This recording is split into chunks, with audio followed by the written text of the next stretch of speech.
días a todos. Hoy estamos en este espacio con el fin de aclarar muchas dudas y cada vez más retroalimentarnos en todo este tema que hoy nos ocupa un poco, como es el COVID-19. Hoy los estamos acompañando Aurora Cárdenas, médico laboral de Suramericana, y nuestro abogado experto en Derecho Laboral y Seguridad Social, Andrés Angarita. Hola Andrés, muy buenos días. Muy buenos días, Aurora, ¿cómo estás? Buenos días para todos los asistentes. Para nosotros es un placer poder estar compartiendo este espacio con ustedes en la medida que somos conscientes y vivimos la realidad de esta contingencia derivada por la pandemia del coronavirus. Esperamos que este espacio sea de total provecho para ustedes como empresarios y que puedan sacar lo mejor para poder afrontar estas circunstancias que nos traen grandes retos. Bueno, hoy el tema que vamos a abordar son las alternativas y oportunidades jurídicas frente al contrato de trabajo durante la cuarentena, distanciamiento y manejo de incapacidades. Nuestro objetivo principal con este aprendizaje es dar a conocer las opciones legales para el manejo de las relaciones laborales bajo la contingencia derivada del coronavirus, así como las incapacidades médicas por esta situación. Sí, en este orden de ideas es muy importante abordar estos dos aspectos en la medida que en la actualidad se están presentando pues muchas preguntas, muchas consultas frente a el manejo de la incapacidad, tanto por origen común como por origen laboral, qué hacer cuando se presentan estas situaciones en las organizaciones, con nuestros empleados, y pues también hay un gran impacto en cuanto a las relaciones laborales en la medida que pues muchas empresas preguntan si a un trabajador se le puede cambiar su modalidad de contrato, si se le puede terminar el contrato, o cómo podemos mejor cuidar a los trabajadores y por ende a sus familias para que en estas épocas de cuarentena no se vean afectados en su ingreso, qué modalidades hay o qué permite el ordenamiento jurídico para que el contrato de trabajos continúe vigente. Por tanto, Aurora, cuéntanos el contenido que tendremos para hoy, por favor.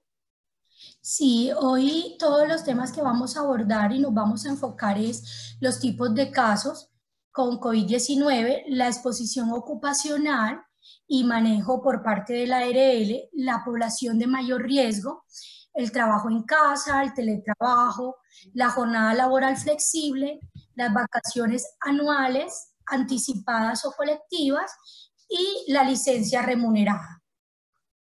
Perfecto. Aurora, en este orden de Dime. ideas, ¿tú nos podrías exponer o contarle a los asistentes cuáles serían las indicaciones para personas asintomáticas? Y cuéntanos también en qué consiste esa figura de ser sintomático o ser asintomático frente a la pandemia, con historia de exposición, nexo epidemiológico, y a qué te refieres con nexo epidemiológico. ¿Nos podrías de pronto ampliar este panorama bajándolo de pronto a un lenguaje más común para poderlo entender? Sí, claro que sí. Ahora es muy importante tener claro que es un paciente sintomático o un sintomático respiratorio. Sintomático respiratorio es toda persona que tiene tos, ¿ok? Y actualmente con todo este tema del coronavirus es muy importante la clasificación de este tipo de casos. Para un lenguaje mucho más claro, conciso y que todos podamos entender, lo dividimos como graves y críticos de manejo hospitalario con una condición al alta y durante la hospitalización. Tenemos también los casos leves y moderados de manejo en casa con una incapacidad inicial durante unos días. A hoy estamos dando 5 días. Si se confirma la infección por la prueba que se realiza para coronavirus y nos da positivo, ¿qué hacemos? Damos una prórroga durante 9 días más que completa los 14 días con el respectivo aislamiento. Hay casos de personas sanas con nexo epidemiológico, que ya voy a ahondar qué es un nexo epidemiológico, y estos casos no requieren incapacidad temporal, solamente el distanciamiento social preventivo. Entonces, con todo el tema, el nexo epidemiológico, tenemos las personas con historial de viaje a países con casos confirmados del nuevo coronavirus en los días 14 anteriormente. Y el B, el antecedente de contacto estrecho en los últimos 14 días con un caso probable confirmado de infección respiratoria aguda por el coronavirus. Y C, vive el manejo en el mismo hogar, ser una pareja íntima o atención en un entorno médico o no médico para una persona con COVID-19, sin usar las precauciones recomendadas para el cuidado en el hogar y el aislamiento en el hogar. Es decir, Aurora, o sea, si nosotros tenemos trabajadores en nuestras empresas, los podríamos clasificar en cada una de las categorías que nos acabas de enunciar con el fin de darle un tratamiento al paciente. Sí, claro que sí. De esta manera podemos inmediatamente se prenden las alarmas con cómo vamos a abordar este tipo de casos. ¿Listo? Perfecto. Y esa medida de distanciamiento, Aurora, ¿podríamos interpretarla como una incapacidad temporal o qué nos podrías plantear al respecto? ¿Qué tratamiento se le debe dar a un trabajador que está aislado como consecuencia del COVID? Y pues si de dicho aislamiento podríamos predicar la expedición de una incapacidad temporal por parte del sistema. No, cuando entramos con la parte del aislamiento preventivo, obviamente es una responsabilidad de acuerdo a todas las guías y a todo el protocolo que nos ha dado tanto el Ministerio de Salud como el Ministerio de Trabajo, ¿cierto? Entonces, con esto, no, el aislamiento preventivo no es igual a incapacidad. No es igual a incapacidad, es una responsabilidad que tienen los empleadores en este caso, ¿cierto? Y no deriva tampoco a una suspensión del contrato. ¿Listo? Perfecto. En consecuencia, debemos tener presente que el hecho de tener un trabajador en estado de aislamiento, según los protocolos que ha planteado el Ministerio de Salud, en nuestro día a día como empresarios, pues esto implica que las empresas no tendrán que estar pendientes del envío de una incapacidad de manera automática. Esto va a implicar es hacerle un seguimiento a la pandemia y al estado de aislamiento en el que se encuentra el paciente a través de las modalidades de trabajo que más adelante vamos a exponer. Por tanto, se concluye que el aislamiento no otorga de manera automática una incapacidad temporal para que lo tengamos en cuenta. Y cuéntanos, okay, Aurora, respecto a la atención de las infecciones por coronavirus, ¿cuándo pueden ser atendidas por la ARL? Porque esto también nos lo vienen preguntando. ¿Será que una persona que es contagiada, esto se entiende que puede ser una contingencia cubierta por el sistema de riesgos laborales o por el sistema de salud? ¿Cómo nos podríamos asesorar para abordar esta situación? Andrés, quiero ahondar un poco con el tema de la incapacidad y ya respondo a tu pregunta, porque es muy importante, porque nos los han preguntado, que si nosotros como aseguradores, ¿cierto?, podemos aceptar cualquier incapacidad particular. Y es muy importante aclarar de que tenemos unos requisitos para que esa incapacidad sea avalada o sea transcrita por la aseguradora, sea ARL, EPS, ¿ok? Porque es muy importante, porque debemos tener claro que la incapacidad debe ser dada o expedida por la red nuestra, por la red de cada uno de los prestadores, tanto externos o propios que al día de hoy tenemos. ¿Con qué fin? Y durante las primeras 72 horas, esa incapacidad le va a llegar al usuario, a su correo, o si tienen el correo del empleador, les va a llegar al empleador. Esto es muy importante para que Es decir, posteriormente se presenten dificultades con el tema de que la incapacidad fue rechazada. es Esto. decir, en el evento, como consecuencia de la pandemia, debemos tener presente entonces que si un trabajador que se encuentra en alguno de los estados para el manejo de la situación que ahorita expuso Aurora, llegara a incapacitarse, esa incapacidad para que tenga efectos legales debe cumplir con unos requisitos legales. El primer requisito como tal es el contenido de la incapacidad. Legalmente, la incapacidad debe estar constituida por una fecha de inicio, por una fecha de terminación de la incapacidad, por un código diagnóstico CIE-10 y por la firma del profesional que la expide, del profesional en salud. De igual manera, esta incapacidad debe estar debidamente expedida en papelería oficial de la EPS. Ahora, de acuerdo con lo que estás exponiendo, Aurora, pues es muy común y nos está pasando en este momento que algunos empleados nos estén allegando incapacidades particulares, en la que de pronto no es claro ni siquiera cuál es el registro médico del profesional que expide la incapacidad o no tiene un código diagnóstico, o no viene en la papelería de la EPS. En esos eventos, para que ese empleado pueda justificar dicha incapacidad y para que frente a los empleadores tenga efectos, por ejemplo, para temas de recobro, es súper importante que esa incapacidad venga debidamente transcrita. La transcripción se hace ante la respectiva EPS. ¿Y qué es transcribir la incapacidad? No es otra cosa que llevar la incapacidad particular a la papelería oficial, en donde la respectiva EPS tendrá la facultad de analizar si hay pertinencia médica o no para poder transcribir la incapacidad.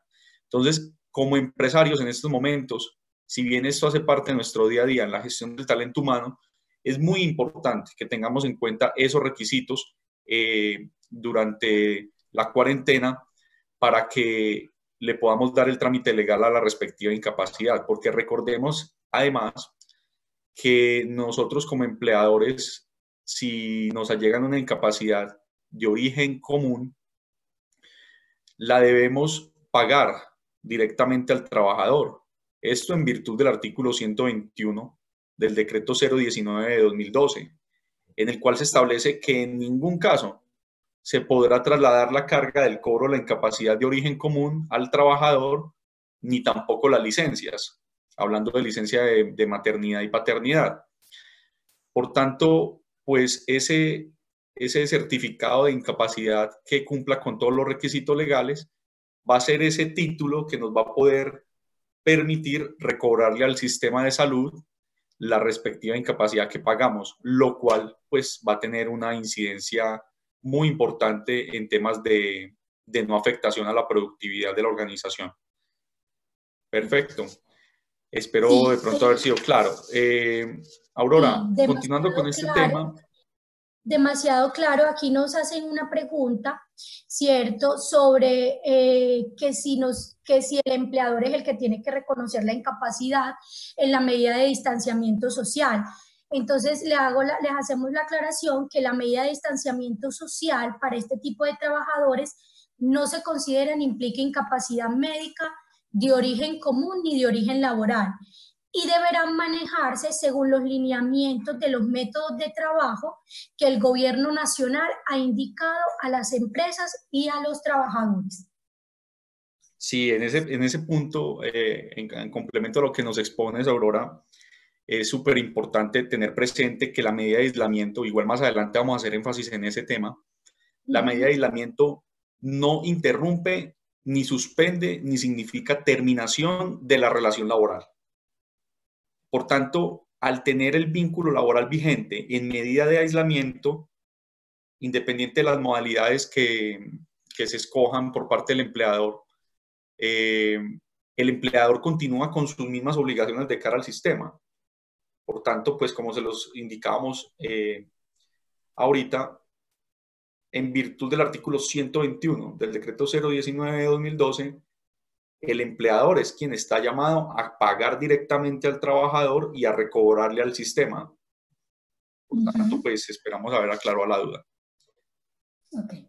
Bueno, Aurora, en cuanto a la atención por parte de las ARL, ¿qué nos podrías contar?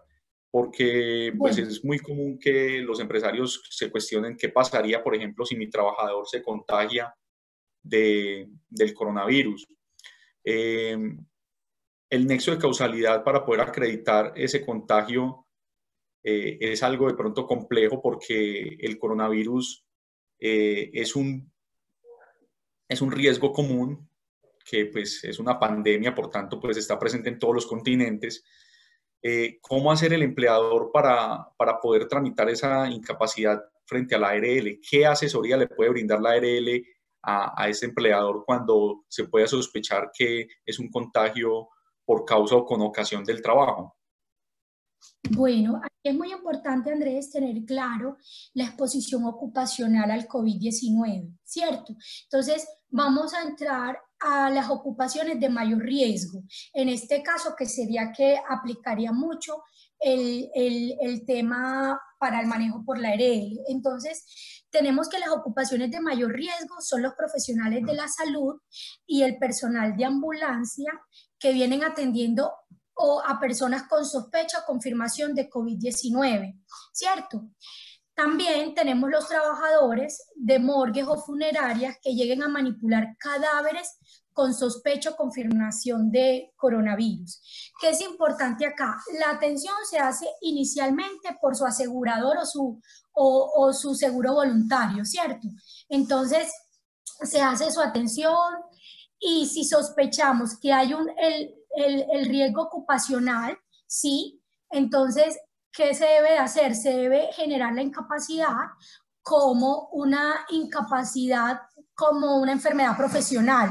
Posteriormente, el pago de esto, obviamente, la aseguradora, en este caso, su EPS, hace el pago con respecto al 66.6% que hoy lo hace. En el caso que se llegue a confirmar ya que es una enfermedad profesional, se hace el recobro a la ARL, que lo hace directamente la EPS, y el empleado, ¿cierto? Va a recibir todas sus atenciones por la ARL y se completa al 100% el pago de la incapacidad. Respondí a tu respuesta. A tu A la pregunta. pregunta, sí. Sí, totalmente. Entonces, en consecuencia, si hay un trabajador que está ejecutando sus funciones y presenta algún síntoma derivado posiblemente del contagio al coronavirus, tendrá que ir necesariamente a la red prestadora de salud y será el médico tratante de esta red la que después de hacer un estudio médico determine si hay o no lugar a que la incapacidad sea de origen laboral. Por tanto, para que se le pueda dar ese trámite a la incapacidad como de origen laboral, pues es un requisito indispensable contar con esa calificación como laboral. ¿Que es cierto, Aurora? ¿Qué nos puedes decir al respecto? Sí, claro que sí. Igual en la calificación, primeramente la hace el profesional que está atendiendo al usuario, ¿cierto? Como te decía, por la exposición ocupacional y posteriormente se levanta la mano, se diligencia el formato único de accidentes de trabajo y se hace el debido proceso normal. ¿Listo? Perfecto, perfecto. Ahora, hay un, hay También un tema que tocaremos más adelante. Excúsame, me adelanté de pronto la pregunta. Continúa con esta diapositiva. Qué pena, Aurora. tranquilo. También existen otras ocupaciones de un riesgo moderado que involucran trabajadores en contacto frecuente, ¿cierto? O cercano con personas que podrían estar infectadas con el COVID, aunque no tengan sospecha o diagnóstico, como son los personales de aeropuertos, los terminales de buses, atención al público en general y empresas con ambientes de alta densidad de personas.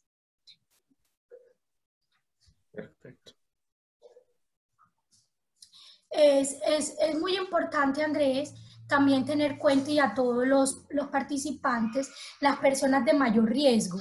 Las empresas siempre deben de priorizar la identificación de trabajadores con mayor nivel de riesgo, o susceptibilidad, implementando las medidas de distanciamiento, aislamiento, adaptación de tareas o reubicación, así como la entrega y capacitación en el uso de elementos de protección personal.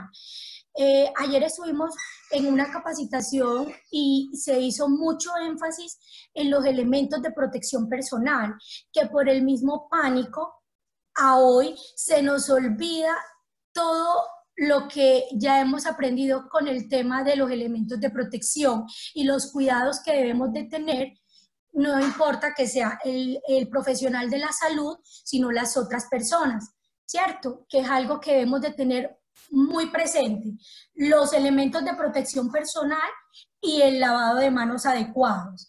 Entre la población de mayor riesgo, hoy tenemos los mayores de 60 años, donde hay unas comorbilidades o unas enfermedades crónicas como la hipertensión, la diabetes, los pacientes trasplantados, los inmunosuprimidos, pacientes con VIH, malnutrición y fumadores. Esa es la población de mayor riesgo.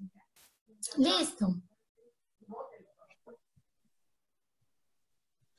Y Aurora, hace poco el Ministerio de Salud expidió la circular 018 en la que da algunas sugerencias para mitigar esta contingencia. ¿Qué nos podrías ampliar sobre el tema? De pronto nos podrías ilustrar en qué consiste esa circular y qué es lo más importante de su contenido. Claro que sí, mira, es muy importante estas medidas temporales y excepcionales de carácter preventivo según la circular 018, ¿cierto? Porque esto está basado en el ítem B de los pacientes que son sintomáticos respiratorios. ¿Qué debemos hacer? Autorizar el teletrabajo, adoptar horarios flexibles con el fin de que los servidores y trabajadores, con el propósito de disminuir el riesgo y por exposición en horas picos o de gran influencia de personas en el sistema de transporte y para que exista una mejor circulación del aire. También tenemos disminuir el número de reuniones presenciales o concentración de varias personas en espacios reducidos, ¿ok? De trabajo y con baja ventilación para evitar el contacto demasiado cercano y disminuir el riesgo de contagio por coronavirus y evitar áreas o lugares con aglomeraciones en los que se pueda interactuar con personas enfermas. Perfecto, Aurora, muchas gracias. ¿De pronto tienes alguna sugerencia para entregarle a nuestro público del día de hoy frente al manejo de la incapacidad a título de conclusión? Pues, primero que todo, la incapacidad temporal es definida por el personal que atiende al usuario o al paciente. Tener muy claro o muy presente, el aislamiento preventivo no es igual a incapacidad. Cuando la incapacidad es expedida por red externa, hacer el debido proceso de transcripción, y cuando la incapacidad de manera inicial fue emitida por su aseguradora, ¿cierto? Por la EPS a la cual pertenece el usuario o su seguro voluntario. O un médico particular. O médico particular también. Nosotros desde Suramericana iniciaremos el proceso de pertinencia de esta incapacidad. Listo. Perfecto. Bueno, en este punto, pues de pronto si tienen algunas preguntas, les agradecemos si nos las pueden hacer por el chat interno que tienen disponible. Y si de pronto no se las respondemos dentro del presente video chat, se las haremos llegar a sus respectivos correos. Así que no se preocupen, que cada una de las preguntas serán contestadas. Ahora pasaremos al segundo punto de la presentación, que tiene que ver con las alternativas frente a los contratos de trabajo. Eh, Aurora, ¿tienes ahí alguna pregunta? Sí, Andrés,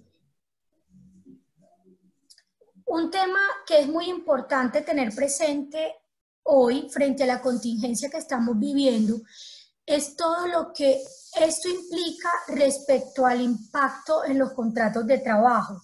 Desde tu punto de vista, ¿qué obligaciones se encuentran en el ordenamiento jurídico frente a los empleadores para proteger el derecho al trabajo?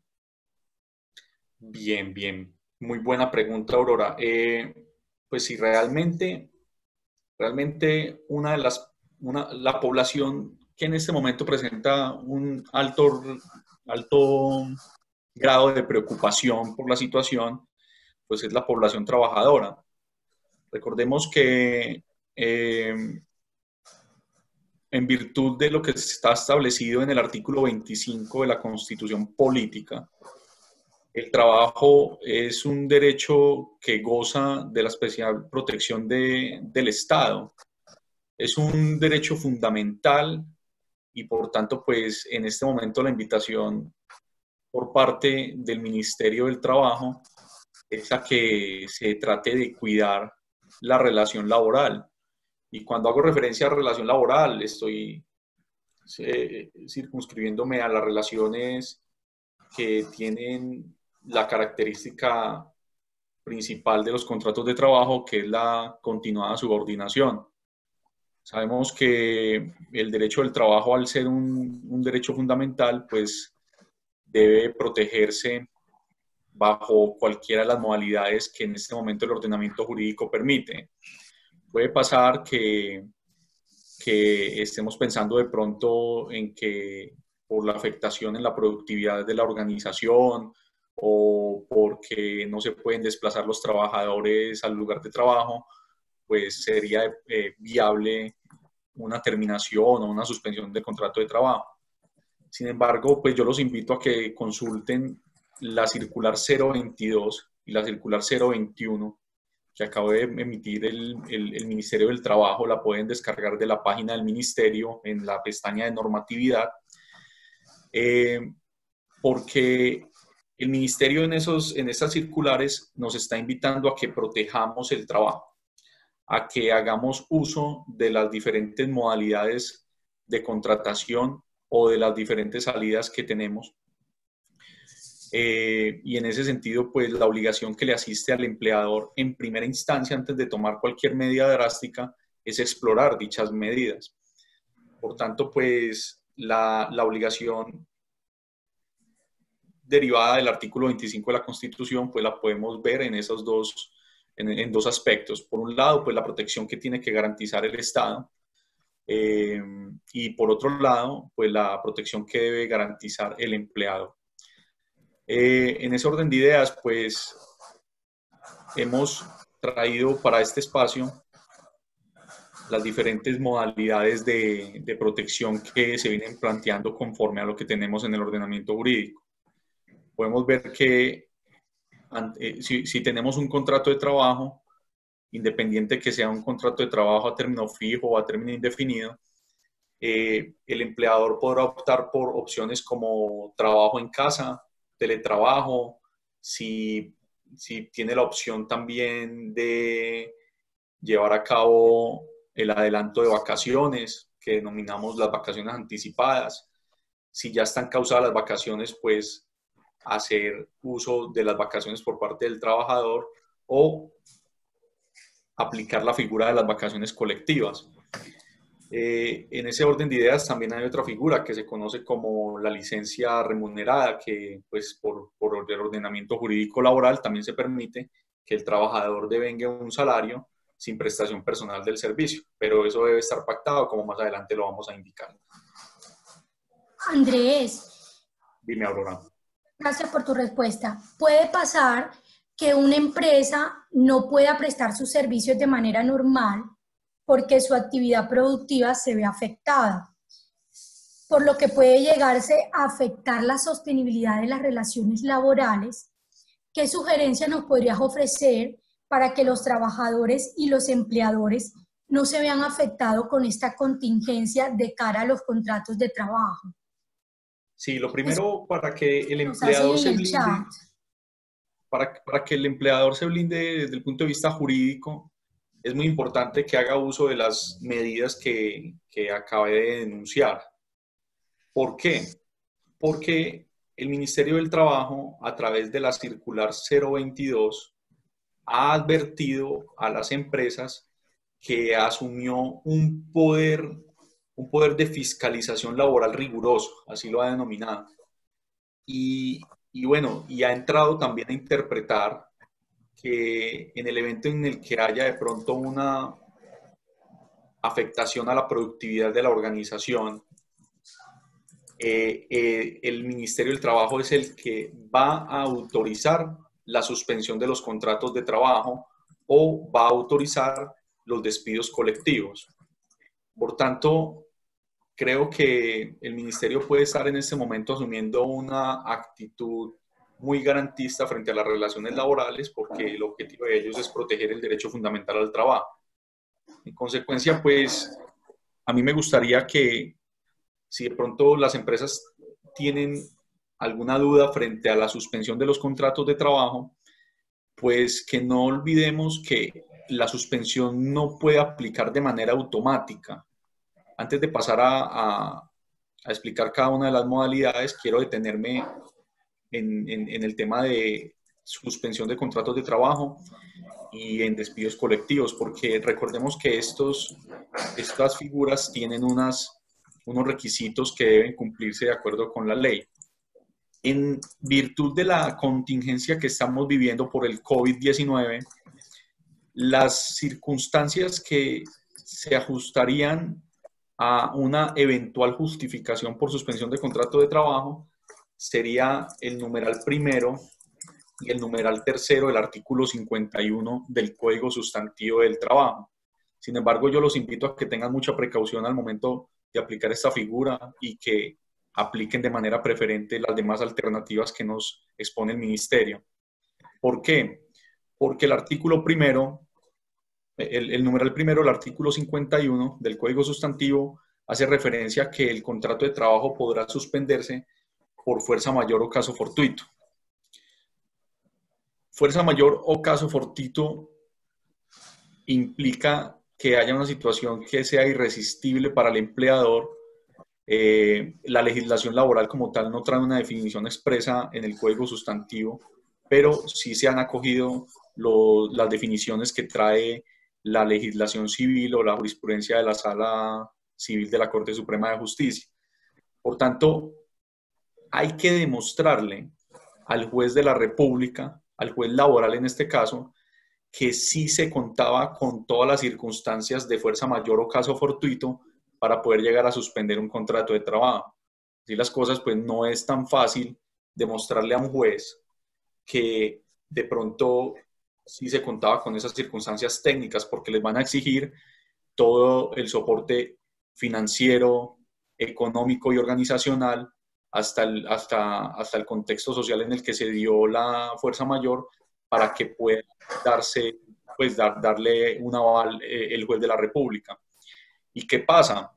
No olvidemos, por ejemplo, que la ley 50 del 90 en el artículo 67, numeral segundo, establece un complemento a ese numeral primero del artículo 51 del Código Sustantivo, porque si se suspende un contrato de trabajo por fuerza mayor o caso fortuito, también tiene que enviársele una comunicación al Ministerio del Trabajo con todas las circunstancias o con todas las pruebas mejor que acrediten dicha situación. Y el Ministerio, en virtud de ese artículo 67, se tomó la facultad también de verificar si esa fuerza mayor o caso fortuito existen. Entonces vean que no es tan sencillo llegar a suspender la relación laboral.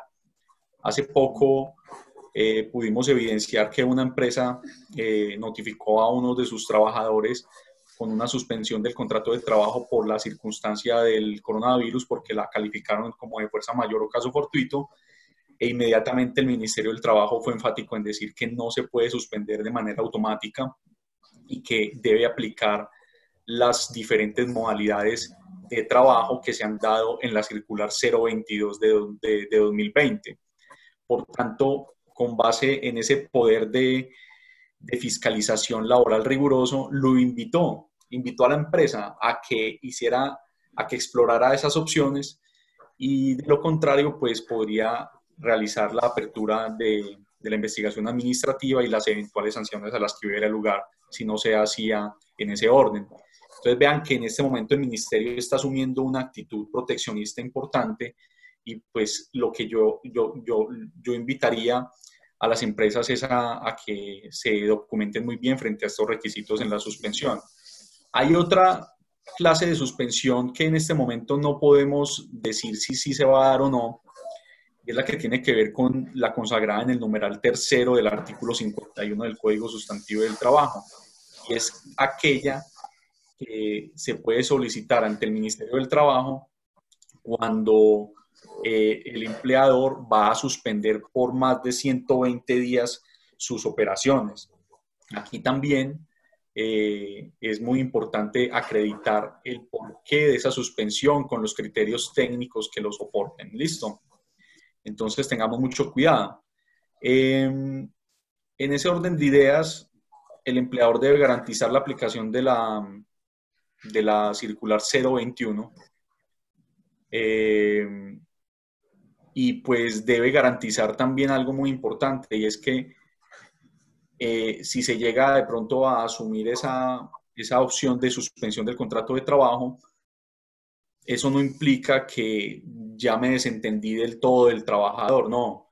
Todo lo contrario, si opera la suspensión, lo único que el ordenamiento jurídico autoriza es el no pago del salario, pero las prestaciones sociales se deben pagar de manera proporcional al tiempo en que se suspende el contrato de trabajo.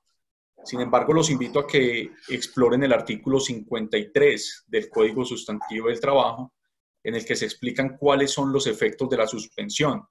Y hay algo muy importante que debemos tener presente, y es que los efectos de la suspensión, además del no pago de salarios y de poder descontar prestaciones sociales durante el tiempo que dure la suspensión, la norma trae algo que llama mucho la atención, y es que solamente hace referencia al no pago de vacaciones y de cesantías.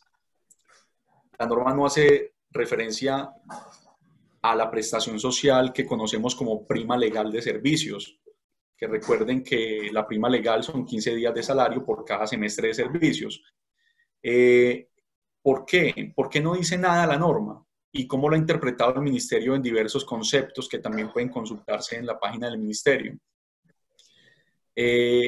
La prima legal, por virtud o cuando se hace uso de la suspensión del contrato de trabajo, debe calcularse de acuerdo con el último IBC al momento del inicio del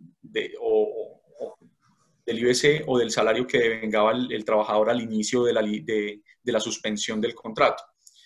En este orden de ideas, cuando hay suspensión del contrato de trabajo, continúan a cargo del empleador el pago de la prima legal, ¿sí?, y el pago o la cotización al sistema de salud y al sistema de pensiones.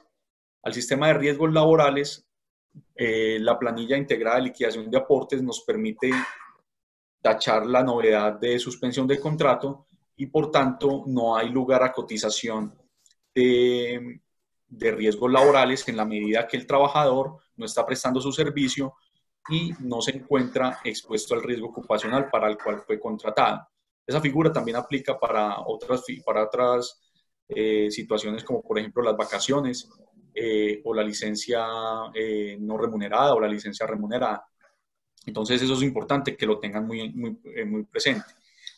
Andrés, Sí. puede pasar que un empleado que muestre síntomas relacionados con el coronavirus le sea expedida una incapacidad temporal. ¿Qué le sugieres a las empresas para proceder con estos empleados? Sí, eso puede pasar sobre todo porque el trabajador puede llegar a catalogarse como un sintomático. El trabajador, si por ejemplo tiene un síntoma de fiebre, diarrea, vómito, dolor de garganta, tos seca, en fin, todos los síntomas que se pueden asociar al coronavirus, pues él está en todo su derecho de ir a su red prestadora de salud y consultar. Si a él le expiden una incapacidad con los requisitos que hemos expuesto en esta charla, el empleador tiene la obligación de darle el trámite normal, como si estuviera trabajando en la empresa. Puede que esté en medio de aislamiento, sí, pero si el trabajador se le expide la incapacidad, el empleador debe ser muy claro con ese trabajador y decirle, si a usted le expiden una incapacidad, por favor me la hace llegar por cualquier medio. Porque recordemos que lo que exige la Sala Laboral de la Corte Suprema de Justicia es que el empleador conozca el estado especial de salud en el cual se encuentra su trabajador. Eso va a activar varias obligaciones para el empleador, porque el empleador pues deberá hacer seguimiento al estado de salud de su empleado, además porque el sistema de gestión así lo exige. Por otro lado, pues es importante hacerle ese seguimiento desde un punto de vista de liderazgo organizacional, porque habrá mayor probabilidad de retorno al trabajo de un trabajador que estuvo incapacitado cuando su líder está preocupado pues, por su situación de salud. También respecto al pago de la incapacidad, pues ya lo he mencionado, el artículo 121 del decreto 019 prohíbe que se delegue el cobro de la incapacidad temporal de origen común al trabajador. Por tanto, el empleador es quien deberá pagarle directamente al trabajador y recobrarla al sistema. Y recordemos que si es una incapacidad temporal particular, pues deberá hacerse todo el proceso de transcripción para que el sistema de salud pueda reconocer en debida forma el reembolso de esa prestación económica. ¿Sí?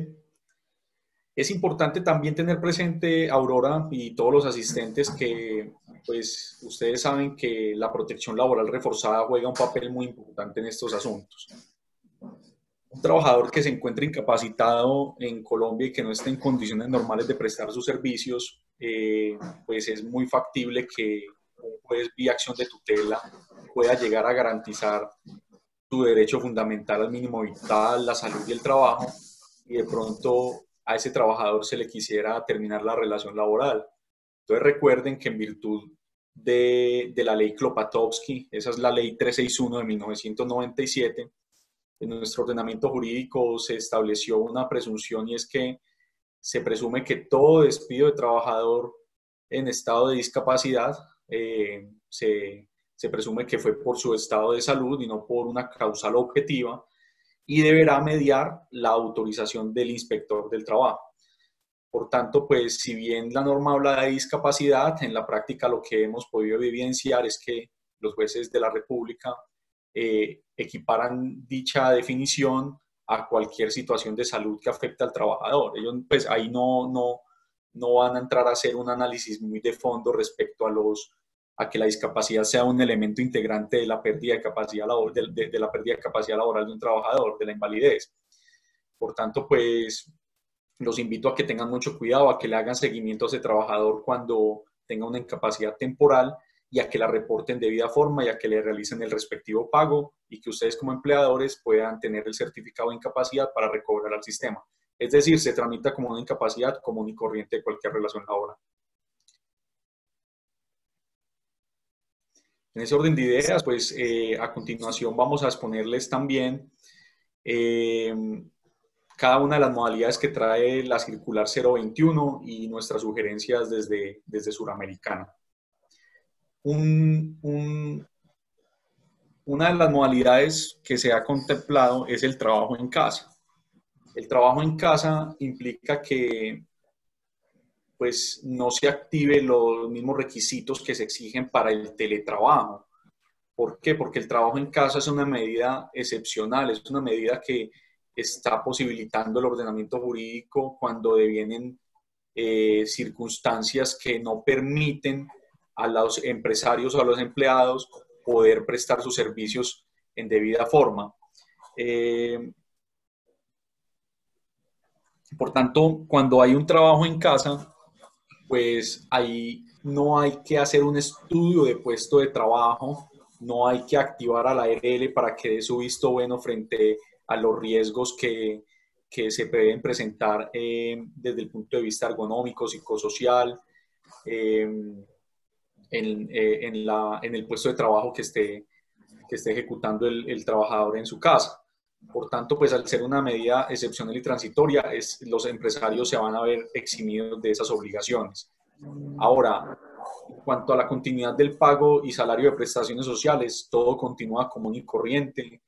Eh, Se le debe consignar en los mismos periodos pactados su respectivo salario a los trabajadores y las cotizaciones al sistema de seguridad social continúan común y corriente, incluyendo la cotización a riesgos laborales. Eso es importante tenerlo en cuenta porque a pesar de que sea un trabajo en casa, se puede evidenciar que el riesgo ocupacional continúa porque hay una prestación personal del servicio por parte del empleado del cual se está beneficiando el empleador. Sin embargo, pues nosotros consideramos que cuando hay un trabajo en casa es porque el trabajo efectivamente se puede ejecutar de manera remota. Por tanto, el empleador debe garantizar el acceso a las tecnologías de las telecomunicaciones, como por ejemplo el Internet.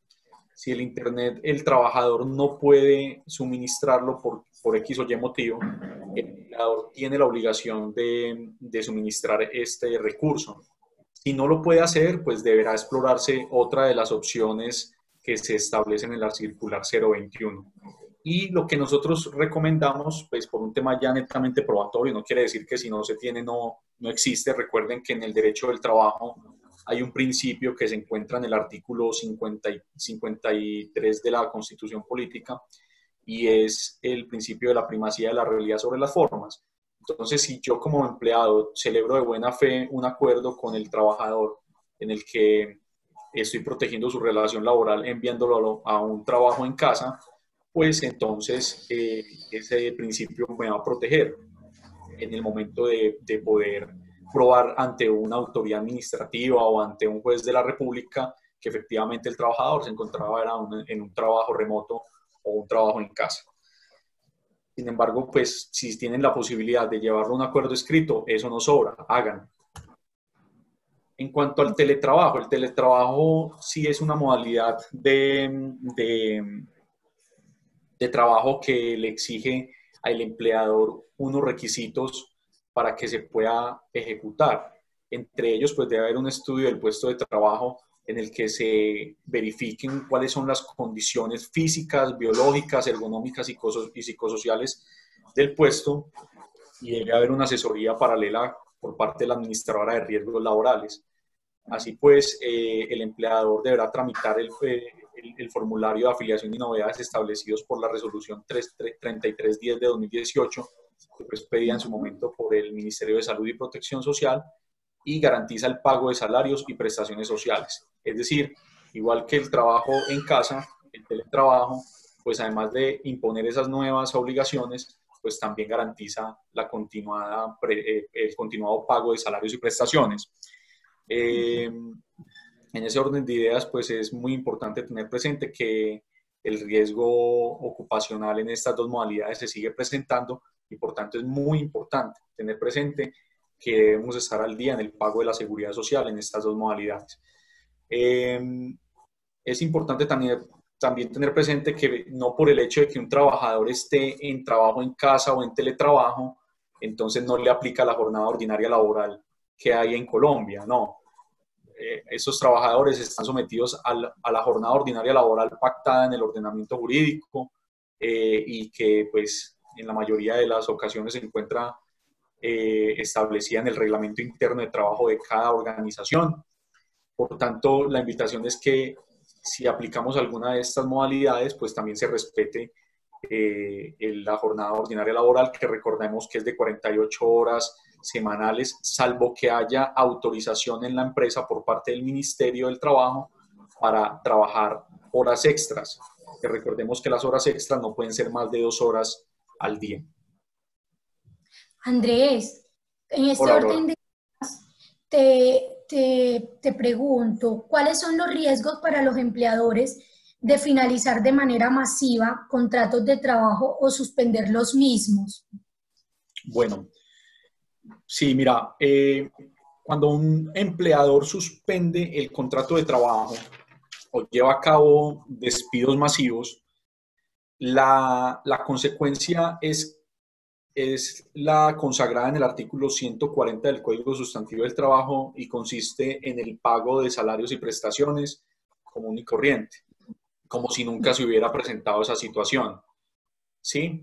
Por tanto, yo los invito a que si van a hacer uso de esas figuras, pues tengan mucho cuidado, que agoten primero la circular 021. Soy enfático. Pienso que debemos proteger al trabajador y a sus familias con un ingreso en la medida de las posibilidades, pues como empresa. Si van a hacer uso de la suspensión del contrato de trabajo, pues tengan muy presente el cumplimiento de los requisitos del artículo 51 y principalmente también lo consagrado en la ley 50 del 90, artículo 67, numeral segundo, para los temas de suspensión del contrato. Y para el tema de despidos colectivos, recuerden que esto también tiene unos requisitos. El artículo 67 del Código Sustantivo de la ley 50 del 90, perdón, trae unos requisitos en cabeza del empleador, que cuáles son. Debe haber una explicación de los motivos a la autoridad administrativa para que pueda autorizarse el despido. Recuerden que quien lo autoriza sería el Ministerio del Trabajo, que por el poder preferente que se otorgó en virtud de la circular 022 de 2020, es en Bogotá el ministro del Trabajo directamente quien va a conocer de esos trámites. Por tanto, si vamos a solicitar un trámite de suspensión o vamos a presentar un trámite de despido colectivo, debemos presentarlo en la regional del trabajo en la cual se encuentra nuestra empresa e inmediatamente ese inspector del trabajo regional debe enviar esas diligencias a Bogotá, donde se encuentra centralizado el poder preferente de la autoridad administrativa del trabajo, el Ministerio del Trabajo. Debe haber una justificación también en esos temas de despido colectivo y pues la causal que principalmente dice el ministerio que debe acreditarse es que debe haber una situación financiera que ubique en riesgo de cesación de pagos a la empresa. Por tanto, eso también se tiene que demostrar.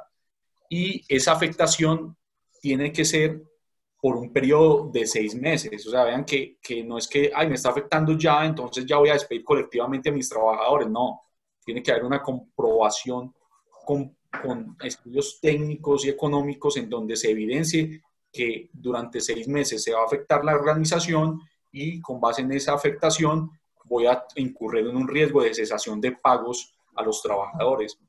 Y miren que esa norma en el artículo 67, ley 50, la repito, ley 50 del 90, artículo 67, trae también unos requisitos de cuándo se considera despido colectivo como tal, porque no siempre que uno despide trabajadores, pues se trata de despidos colectivos. Entonces, los invito a que consulten ese artículo porque dice, en empresas de entre 15 y 50 trabajadores, que el despido afecte al 30% del total de los trabajadores vinculados por contrato de trabajo. Si es una empresa que tiene entre 50 y 100 trabajadores, que ese despido colectivo afecte el 20% del total de trabajadores vinculados por contrato de trabajo. Si es entre 100 y 200, que afecte el 15%. Si es entre 200 y 500, que afecte el 9%. Si es entre 500 y 1000, que afecte el 7%. Y si es de más de 1000 trabajadores, que afecte el 5% del personal vinculado por contrato de trabajo. Por tanto, ahí no tenemos que tener en cuenta a los contratistas ni a los empleados que estén contratados por empresas de servicios temporales, porque recordemos que ellos van a estar bajo una figura de trabajadores en misión, en donde su real empleador es la empresa de servicios temporales y no la empresa beneficiaria del servicio. Por tanto, los invito a que si van a hacer uso de esas dos figuras, pues tengan en cuenta esa situación, porque si no cumplen con esos requisitos, con seguridad, y más en estas circunstancias, el ministerio no va a autorizar ninguna de estas situaciones, suspensión ni despido colectivo, y por tanto va a haber, van a tener que pagar como empleadores los salarios y prestaciones dejados de percibir durante el despido o la suspensión. Además, de ser titulares de una apertura de investigación de investigación administrativa por parte del ministerio con las respectivas sanciones a las que puede haber lugar. Ok, listo. ¿Sí? Mil gracias, Andrés, con esta aclaración. Y dando continuidad a las otras modalidades de trabajo, cuéntanos acerca de la jornada laboral flexible, por favor. Sí, la jornada laboral flexible es una facultad que tiene el empleador de poder pactar con sus trabajadores el cumplimiento de la jornada laboral, pero con un menor número de horas de trabajo con el fin con un número de horas de trabajo o con diferentes horarios de entrada y salida. ¿Con qué objetivo? Con el objetivo de posibilitar la dispersión del riesgo, por así decirlo, porque recordemos que como esta pandemia tiene un gran riesgo de contagio cuando hay aglomeraciones, pues lo que se recomienda es que se flexibilicen los horarios de entrada con el fin de evitar la aglomeración de los trabajadores en centros de trabajo y que se evite también concurrir el transporte público en horas pico, porque pues ahí es donde más se va a presentar ese riesgo. Debe haber obviamente un estudio objetivo y razonable para poder aplicar esa jornada laboral flexible y pues debe ajustarse a la jornada ordinaria laboral. Luego recuerdo, no quiere decir que porque haya jornada flexible entonces yo voy a pactar más de 8 horas o más de 10 horas si tengo permiso de horas extras. No, lo que implica esto es que yo puedo pactar que el trabajador esté, por ejemplo, en la empresa un tiempo, puede estar en su casa otro tiempo, o podemos coordinar las horas de entrada y salida de acuerdo con la labor que esté prestando el trabajador. Mira, Aurora, que por ejemplo hay otra figura que son las vacaciones. Las vacaciones que pueden ser anuales, anticipadas o colectivas. Las vacaciones, recordemos que no es una prestación social por dos razones. Pues en primer lugar, porque en el Código Sustantivo del Trabajo las vacaciones no se encuentran ubicadas dentro del libro de prestaciones económicas, de prestaciones sociales, perdón, y porque las vacaciones, por definición, son un descanso remunerado que, claro, ustedes me preguntarán, si yo envío a un trabajador en vacaciones, yo no voy a estar cumpliendo con la finalidad de las vacaciones. Claro, es un descanso remunerado que busca que el trabajador, por un año de servicios, pues goce de 15 días remunerados en dinero para su descanso, para su recuperación mental y física, como consecuencia pues del desgaste físico que implica una labor durante todo un año. Sin embargo, el ministerio y nosotros también consideramos que es una salida que protege al trabajador al menos durante el tiempo que tenga acumulado de vacaciones el trabajador. Recordemos que las vacaciones se pueden acumular máximo hasta 4 años porque si no ahí le empiezan a prescribir el derecho. Si tenemos la opción de enviar a los trabajadores en vacaciones, enviémoslos y así vamos a poder también garantizarle su ingreso mínimo y vital. Y recordemos que no es solo el trabajador, también es su familia. Y más adelante debemos tener presente que una vez finalice el periodo de vacaciones, pues debemos retornar al trabajador a su trabajo habitual y si no podemos porque de pronto la pandemia continúa, tenemos que explorar también las opciones de la circular 021, que son las que estamos exponiendo.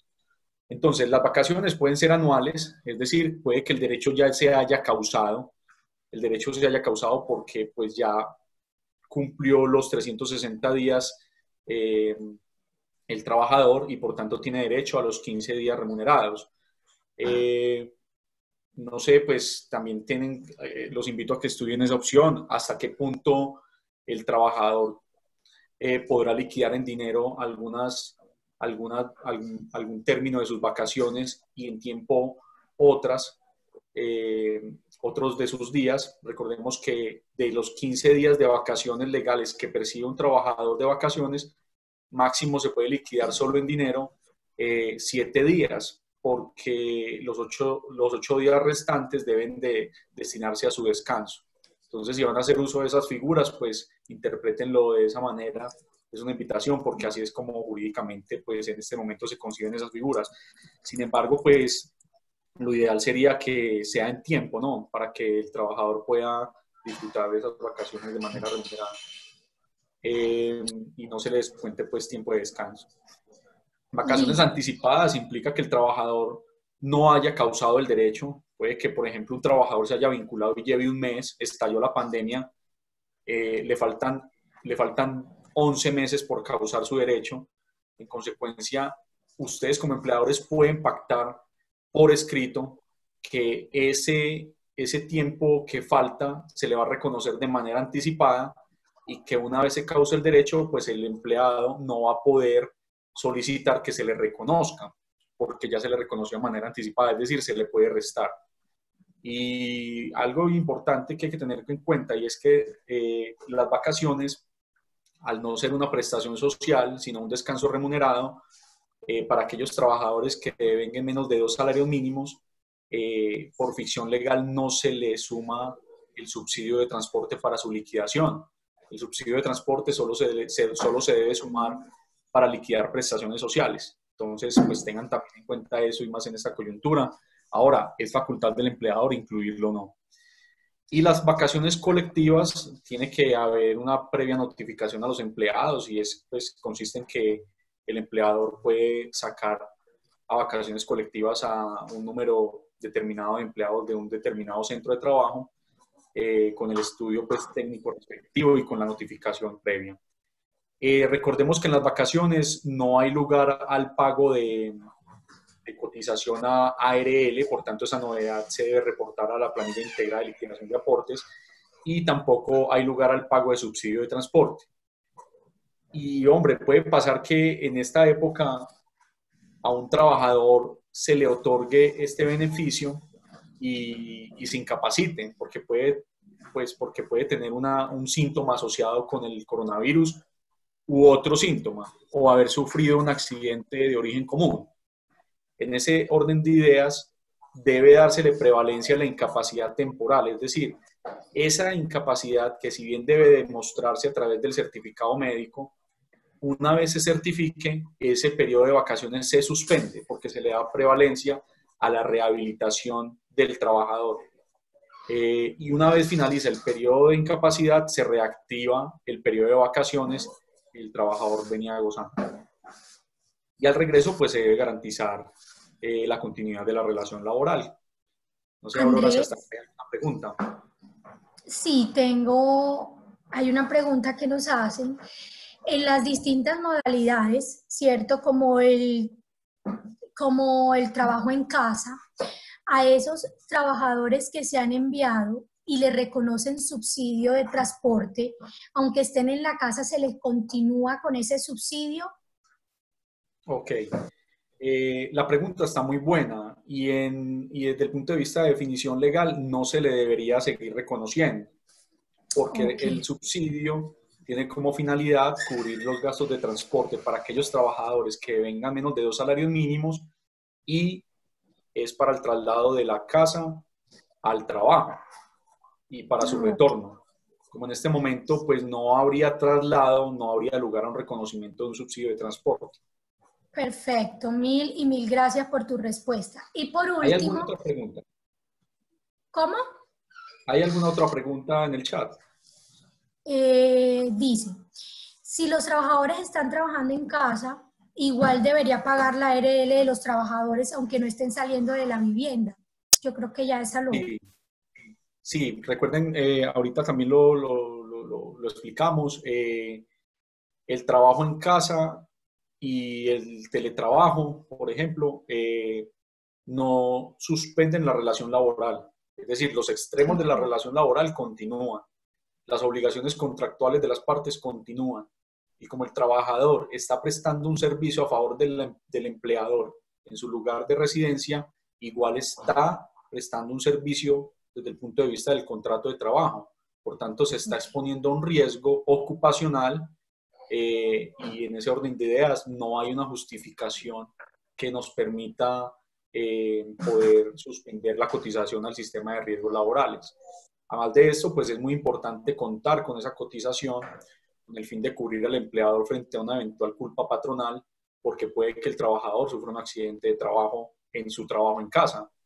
Y pues tener el sistema de riesgos laborales cubriéndonos los riesgos derivados de un accidente, de una enfermedad, pues es muy importante. Y además, pues también es un indicio para acreditar que se obró con diligencia y cuidado al momento de tomar esas decisiones. Porque recordemos que en la jurisdicción ordinaria laboral, si bien una cuestión es lo que paga el sistema de riesgos laborales por un accidente de trabajo, una enfermedad laboral, una incapacidad temporal, eso no nos excluye como empleadores de pagar adicional una indemnización plena de perjuicios por una culpa patronal. Por eso la invitación es que aquí, como todavía hay prestación personal del servicio, se continúa haciendo la cotización común y corriente al Sistema Integral de Seguridad Social. Ok. Hay otra pregunta que nos hacen y es, ¿qué sucede con las personas que tienen contratos por obra labor? ¿Es posible suspender el contrato en razón a que no se están ejerciendo las tareas para las que fueron contratados? Sí, perfecto. Ok, el contrato por obra labor es un contrato que deben tener mucho cuidado de cómo lo estén ejecutando, porque muchas veces nos ha pasado que nos consultan que un trabajador tiene un contrato por obra labor, pero resulta que la obra o labor para la que fue contratada fue de hace 4 años, finalizó hace 3 años y medio y el contrato sigue como por obra labor.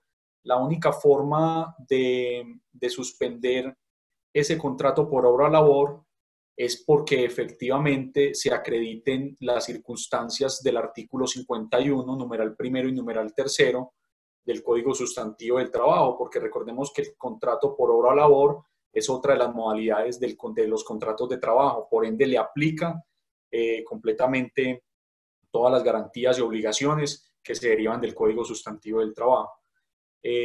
Por tanto, pues yo considero desde un punto de vista laboral que si la obra no puede continuar ejecutándose porque hay una cuestión de fuerza mayor que impide que se siga ejecutando, pues deberá aplicarse lo relativo a lo establecido en la Ley 50 del 90 y es acreditarle al inspector del trabajo que efectivamente esa obra no se puede continuar ejecutando porque hay unas circunstancias de fuerza mayor que lo impiden y ahí habría una justificación, pero tendría que estar debidamente documentado, recuerden. Una vez finalice la fuerza mayor y se reanude la obra, pues entonces se vuelve a vincular al trabajador a la obra con con la respectiva vigencia que tenga la obra.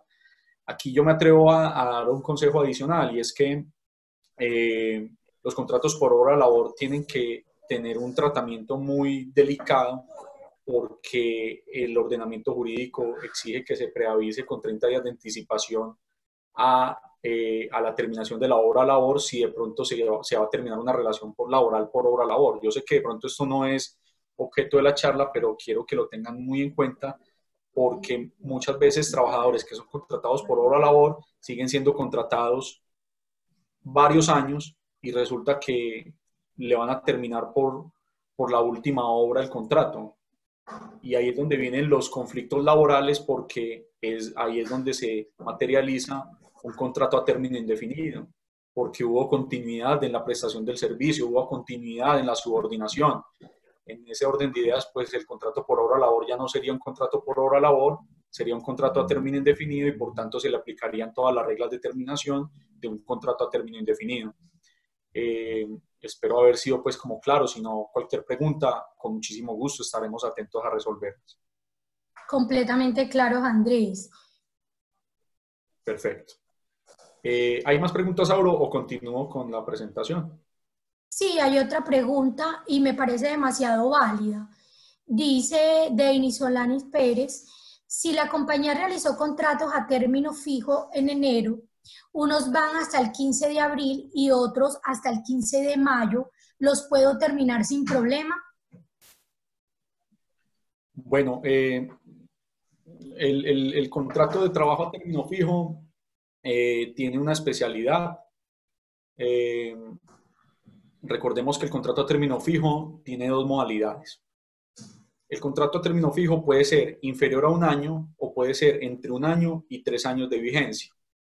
Hay de pronto un mito que es muy común dentro de la sociedad, y es que siempre dicen que los contratos a término fijo después de la tercera prórroga se vuelven indefinidos.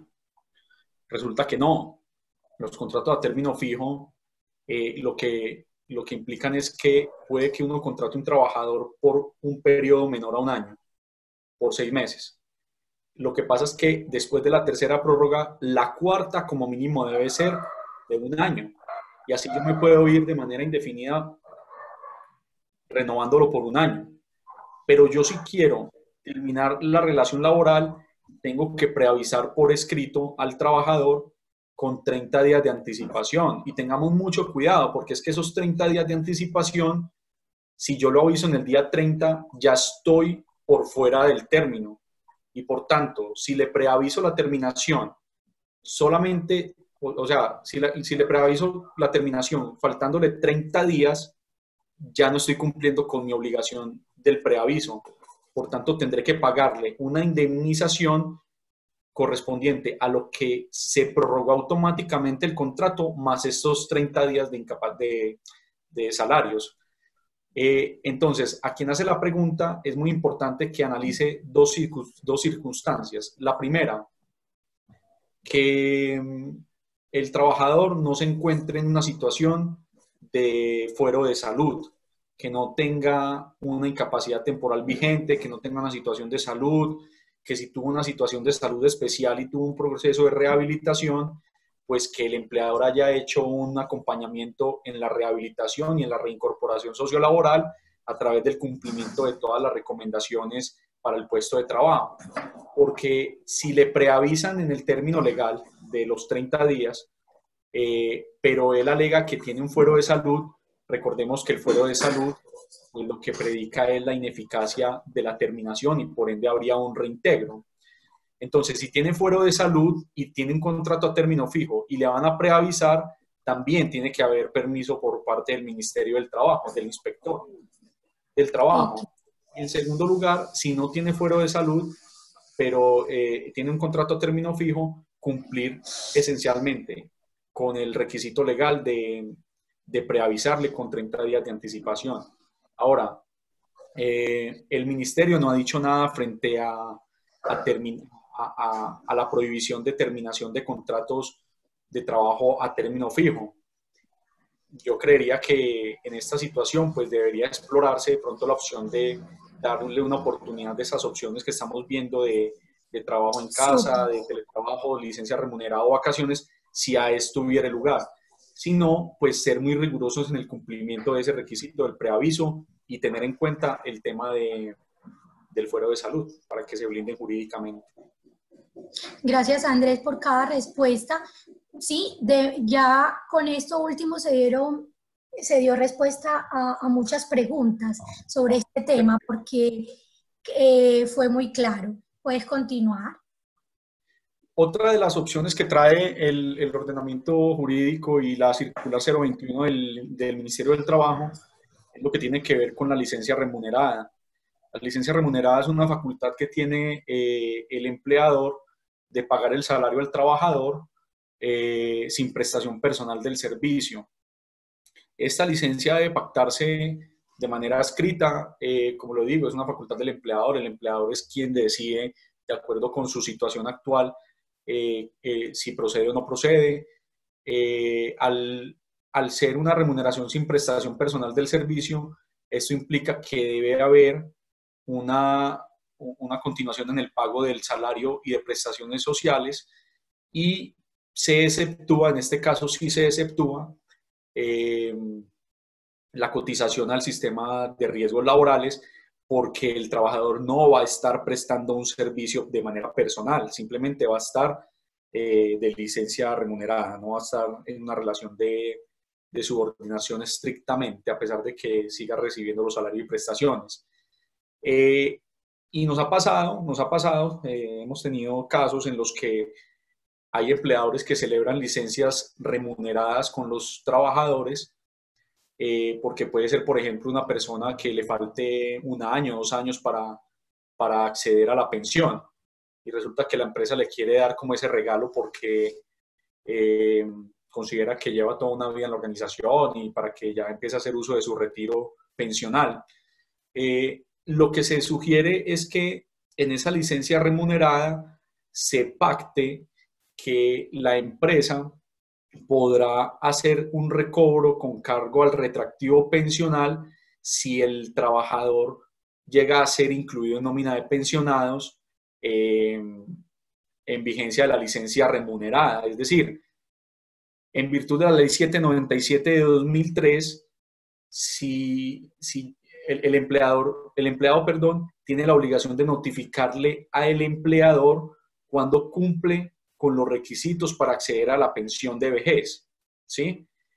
Y debe allegarle al empleador los requisitos debidamente radicados con el número de radicado ante su administradora de fondos de pensiones o ante Colpensiones, según sea el régimen en el que se encuentre cotizando este empleado.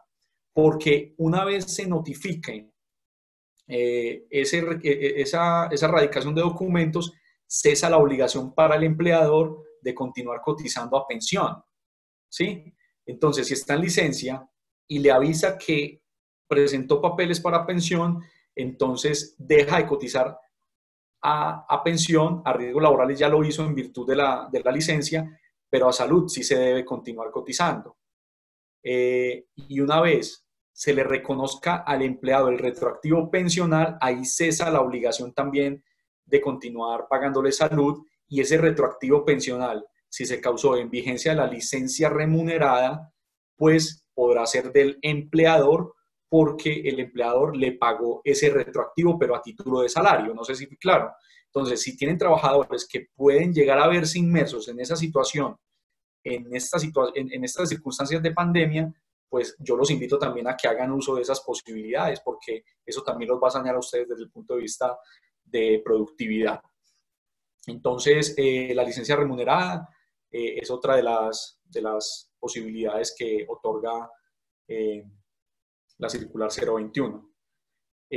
No sé si hasta acá hay alguna otra pregunta, quieren de pronto profundizar en algún tema por parte de nosotros desde el punto de vista de la gestión de la incapacidad y del abordaje jurídico de las relaciones laborales, pues sería como lo que les queríamos presentar. Esperamos que haya sido de su total aporte para su día a día, y cuéntenos cualquier inquietud que tengan. De verdad que muchísimas gracias por haber asistido. Aurora, no sé si están escribiendo o si esto es todo. Si quieren ampliar en algo, sí, por favor, están escribiendo y hay una pregunta que es muy válida. Dice, en el caso de las vacaciones anticipadas, si se termina un contrato por justa causa, después de que todo se normalice y el empleado no ha cumplido el año de trabajo, ¿se puede descontar de su liquidación los días de vacaciones que se le pagaron anticipadamente? ¿O es necesario dejar eso claro en un documento cuando se le notifique sus vacaciones anticipadas? Eso debe quedar pactado en las vacaciones anticipadas con el fin de que haya claridad desde el punto de vista jurídico. Si el trabajador se le llega a terminar con justa causa su contrato de trabajo estando en vacaciones anticipadas, se le podrá descontar de su indemnización lo que se pagó por vacaciones anticipadas, porque pues aquí eso está, las vacaciones anticipadas cuando no se ha causado el derecho, eso es como una clase de préstamo que se le hace al empleador, que se podrá descontar de manera futura. Por tanto, si hay una justa causa con cargo a la liquidación de prestaciones, se podría totalmente descontar. Perfecto, mil gracias. Y dice, una persona que está en periodo de prueba, la empresa le puede terminar el contrato debido a la emergencia sanitaria presentada por el COVID-19. Bueno, recordemos que los contratos de trabajo exigen que el periodo de prueba esté pactado por escrito. Tengamos mucho cuidado con eso, porque muchas veces nos consultan y vamos a ver y el periodo de prueba se pactó de manera verbal o el empleador muchas veces sobreentendía que ya estaba pactado. Entonces el periodo de prueba, recordemos, debe estar pactado por escrito, a término indefinido no puede ser de más de 2 meses, en los contratos a término fijo no puede superar la quinta parte del plazo pactado. Por tanto, pues, si ustedes llegan a alegar de pronto que fue por razón del COVID-19, yo pensaría que hay un riesgo muy alto de que se declare injustificado por las medidas proteccionistas más que todo que está asumiendo el Ministerio del Trabajo.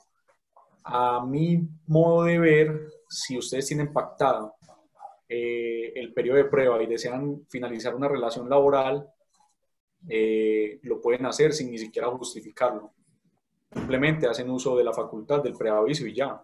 Si ustedes se ponen de pronto a justificarlo, se les puede enredar la relación y puede haber eventuales reclamaciones a futuro. Entonces, lo más importante es que esté pactado por escrito en el contrato y ya, y que esté preavisado dentro del término pues, que establece la ley, es decir, antes de los 2 meses en los términos indefinidos y antes de que finalice la quinta parte del periodo pactado en los contratos a término fijo. No es necesario aducir pues, la causal del COVID. Sin embargo, pues la invitación de esta charla es principalmente a que exploremos las posibilidades que nos otorga la circular 021 y el ordenamiento jurídico para darle continuidad a las relaciones laborales. Ok. Y hay otra pregunta que me parece demasiado válida y es con respecto a las pymes. Nos dicen, si yo soy el representante legal de una pyme y al no tener el recurso para pagarle a los empleados por la pandemia y me veo obligada a terminar el contrato, ¿qué implicaciones puedo tener?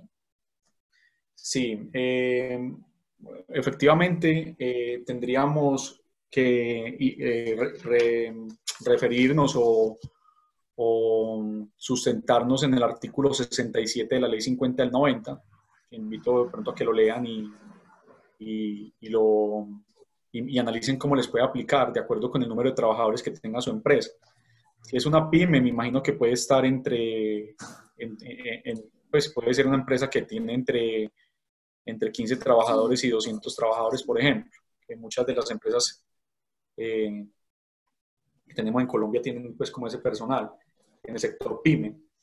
Recordemos que debe acreditarse que ese despido se afecta a más del 30% del total de los trabajadores de la pyme, si la pyme tiene entre 15 y 50 trabajadores, o si tiene entre 100 y 200 trabajadores, si afecta al 15%, el empresario que nos está consultando debe tramitar esa autorización de terminación, independiente que sea por el COVID o no, ante el Ministerio del Trabajo con las facultades de poder preferente que se otorgó mediante la circular 022, debe solicitar esa autorización, debe exponer los motivos por los cuales desearía terminar esa relación laboral de sus trabajadores, que en este momento, hombre, está muy difícil, la verdad, porque están protegiendo el derecho fundamental al trabajo.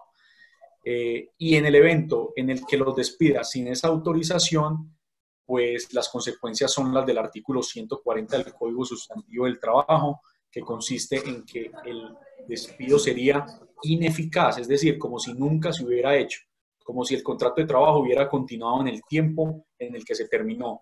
Se le pagarían a los trabajadores los salarios y prestaciones dejados de percibir hasta la fecha en la que vuelvan a sus labores, y el Ministerio del Trabajo se facultaría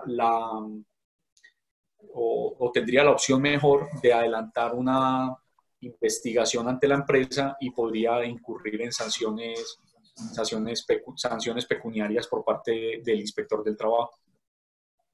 Ok, listo.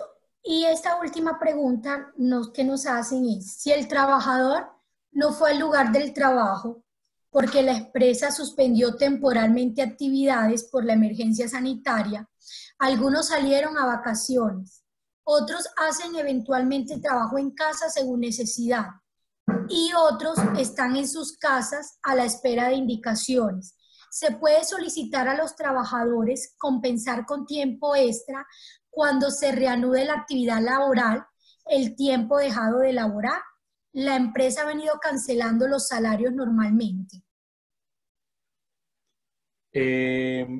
Pero me vuelves a leer la pregunta, Auro, perdón, que no la entendí Claro que muy sí. bien.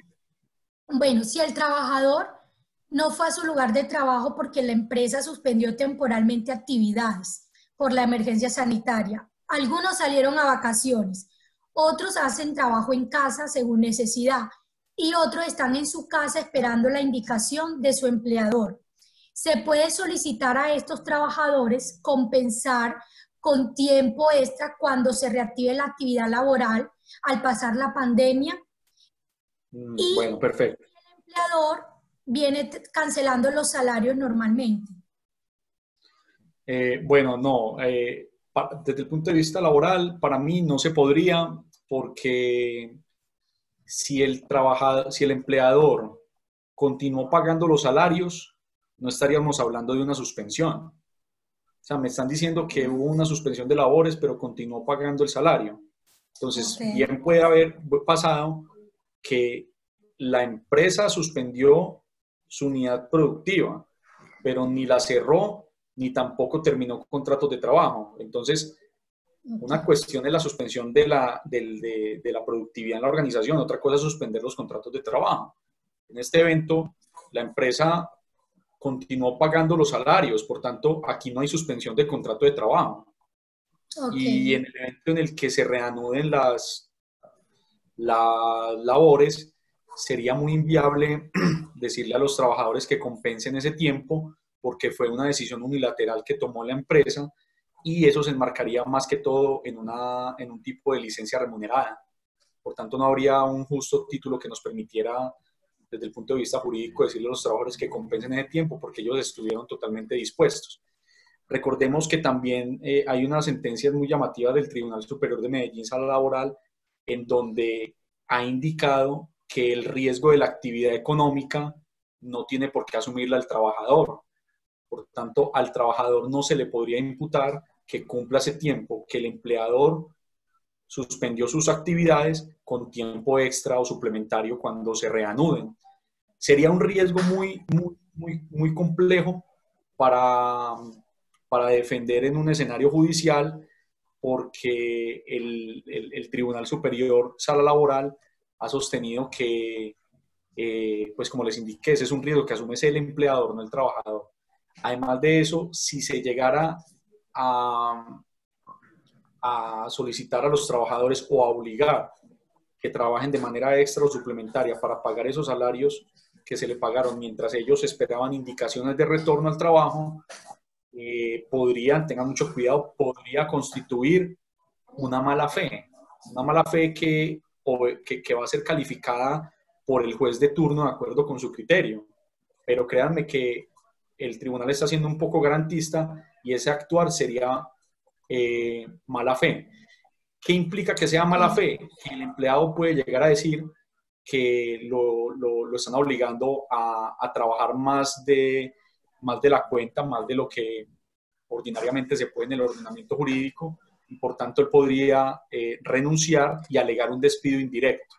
El despido indirecto podría implicar el pago de una indemnización por despido sin justa causa y además podría llegarse a acreditar la sanción moratoria, que recuerden que la sanción moratoria, el factor determinante es la mala fe del empleador. Y si bien yo sé que acá estamos Okay. actuando de buena fe, por un tema de interpretación, es mejor no dejar eso al capricho del operador judicial que le llegue el caso, porque con seguridad, créanme que hay una gran probabilidad de que eso sea interpretado como mala fe y por tanto, al ser un riesgo que el empleador debía asumir, no se le podía trasladar al trabajador, les podrían imponer una sanción moratoria. Entonces, yo preferiría que no lo hicieran. Listo, Andrés, muchas gracias. Y por último, ¿qué sugerencia le darías a los asistentes del presente videochat? Bueno, no, yo sé que es una situación compleja la que estamos atravesando de cara a nuestra productividad en las organizaciones. Sé que es un tema muy complejo de cara a las relaciones laborales. Mi invitación es a que agotemos todo lo que sea posible porque todos somos trabajadores, todos tenemos familias, y que agotemos todas las medidas posibles que nos está otorgando la circular 021, que antes de tomar cualquier decisión de terminación, de despidos colectivos, de suspensión de contratos, se blinden jurídicamente, protejan a su trabajador, que esta sea una oportunidad también para que el trabajador lo sienta parte de su vida, y que protejamos el derecho al trabajo, porque el derecho al trabajo al fin y al cabo pues es una obligación que nos compete como empleadores, y que las empresas pues sean unos aliados para sus trabajadores en estos tiempos. Tenemos estas herramientas jurídicas, esperamos que sean de su provecho, y de lo contrario, la otra invitación que hago es que si van a tomar medidas como la suspensión, la terminación de contratos, pues tengan en cuenta todo lo que les acabé de decir, artículo 51, y artículo 53 del Código Sustantivo del Trabajo, Ley 50 del 90, artículo 63 y artículo 67, y todo lo que tiene que ver con terminación de contrato de trabajo con fuero de salud. Tengan mucho cuidado porque eso, en vez de solucionarles un problema como empleadores, puede acarrearles mayores sanciones y pagos de costos directos e indirectos. Ok. Bueno, Andrés, mil gracias. Mil Muchas gracias a gracias. ustedes por el espacio. Esperamos que haya sido Y de su total provecho. sí, claro que sí. Mil gracias a todos los asistentes. Yo quiero hacer un zoom con algo y es que recordemos que los asintomáticos no requieren aislamiento, sino un distanciamiento preventivo. ¿Listo? Entonces, muchísimas gracias por estar aquí, por compartir este espacio. Y gracias a ti, Andrés, gracias a todos los colaboradores que estuvieron en el back para que esto fuera perfecto. Y muchísimas gracias. Bueno, muchas gracias.